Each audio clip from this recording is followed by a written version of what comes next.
ಇನ್ನು ರೇಣುಕಾಸ್ವಾಮಿ ಕೊಲೆ ಆರೋಪಿಯಾಗಿರುವಂತಹ ಪವಿತ್ರ ಗೌಡ ಈಗ ರೀಲಾಂಚ್ ಮಾಡ್ತಾ ಇದ್ದಾರೆ. ಏನು ರೆಡ್ ಕಾರ್ಪೆಟ್, ಇದು ರೀಲಾಂಚ್ ಆಗ್ತಾ ಇದೆ. ಏನಿದು ರೆಡ್ ಕಾರ್ಪೆಟ್ ಅನ್ನುವಂಥದ್ದು ಬಹಳ ಜನರಿಗೆ ಇರುವಂಥ ಪ್ರಶ್ನೆ.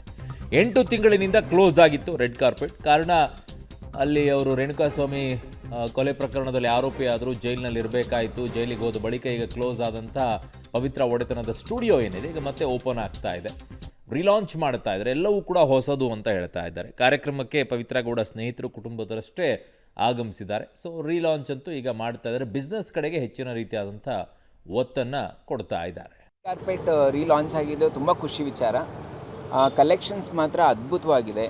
ಮೊದಲಿನಕ್ಕಿಂತ ಮತ್ತು ಇವಾಗ ನಾನು ಮತ್ತೆ ಬಂದಿದ್ದು ಒಂದು ಒಳ್ಳೊಳ್ಳೆ ಕಲೆಕ್ಷನ್ಸ್ ಬಂದಿದೆ.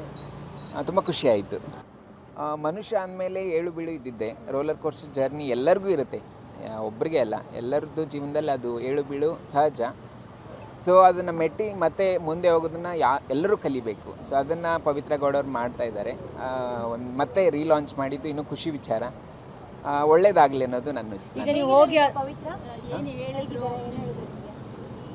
ತುಂಬ ಖುಷಿಯಾಗಿದ್ದಾರೆ. ಅಂದರೆ ಇದ್ದಿದ್ದೆ ಅದು ಒಂದು ಬೇಜಾರು ಇದ್ದೇ ಇರುತ್ತೆ. ಬಟ್ ಮುಂದೆ ಹೋಗೋದನ್ನ ನೋಡಬೇಕು, ಯಾವತ್ತೂ ನಾವು ಹಿಂದೆ ನೋಡಬಾರ್ದು. ಹಿಂದೆ ಆಗಿಬಿಟ್ಟಿದೆ.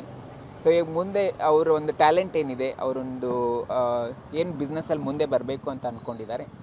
ಸೊ ಅದು ಆಗ್ತಿದೆ. ಸೊ ಒಳ್ಳೇದಾಗಲಿ ಅನ್ನೋದು.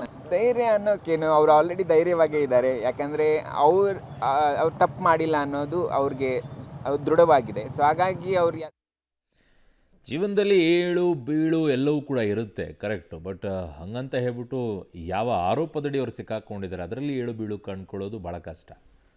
ಅದು ಏಳು ಬೀಳು ಅಲ್ಲ, ಅದು ಬಾವಿಗೆ ಬೀಳೋದು ಅದು ಅಂತ.